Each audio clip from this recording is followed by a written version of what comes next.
సాయి మంగళం సాయి నామ మంగళం.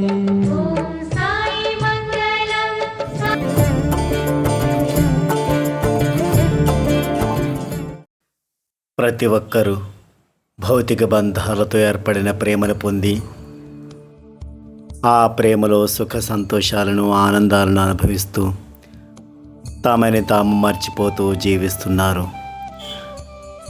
సంబంధ బాంధవ్యాలు తాత్కాలికమైనవి అయినా ఆ ప్రేమలో ఆనందాన్ని చవిచూసే వ్యక్తులు మరణించిన తర్వాత కూడా ఆ ప్రేమను ఆప్యాయతలను తలుచుకుంటూ దుఃఖానికి లోనై కొంతకాలం జీవిస్తూ క్రమక్రమంగా సంబంధ బాంధవ్యాలను మరచి మరొక జీవన విధానాన్ని ఏర్పరచుకుంటున్నారు.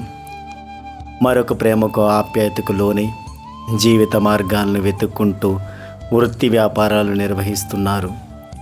కోల్పోయిన ప్రేమ శాశ్వతం కాదని తెలిసినా కొత్త బంధాలను ఏర్పరచుకొని భౌతిక సంబంధంతో జీవనాన్ని సాగించడమే ఈ యొక్క విధానం. కానీ ఈ భౌతిక బంధాలన్నిటిని దాటి శాశ్వత ఆనందాన్ని సంతృప్తిని ప్రసాదించే భగవంతుడి యొక్క ప్రేమను పొందే మార్గాలను తెలుసుకునే ప్రయత్నం చేయలేకపోతున్నారు. సమర్థ సద్గురుడైన షిరిడీ సాయినాథుడు సశరీరంతో ఉండి ఎంతో ప్రేమను చూపిస్తూ ఆధ్యాత్మికతను అర్థమయ్యే విధంగా ఆచరించే ద్వారకామాయిలో ప్రేమతత్వాన్ని పరిపూర్ణంగా నింపిన జ్ఞానస్వరూపులు షిరిడీ సాయినాథుడు.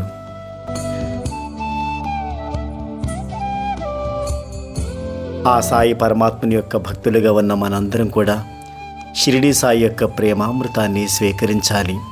అంటే షిరిడీ సాయిబాబా వారి యొక్క అనుగ్రహాన్ని పొందాలి. అనుగ్రహం పొందడం అంటే శ్రీ సాయిని మనసులో నిలుపుకొని మనము శ్రీ సాయిలో ఐక్యం చెందడమే.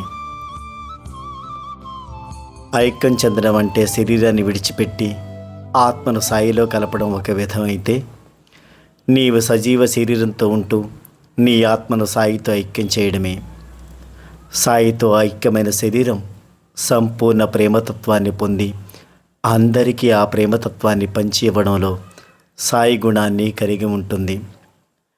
ఉపాసిని బాబాతో ఈ విధంగా చెప్పారు, నేను చెప్పిన విధంగా నడుచుకుంటే నిన్ను నా అంతటి వాడిని చేస్తాను అన్నారు.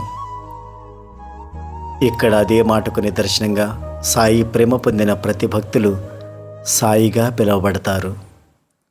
జై సాయిరామ్. कौन कहता है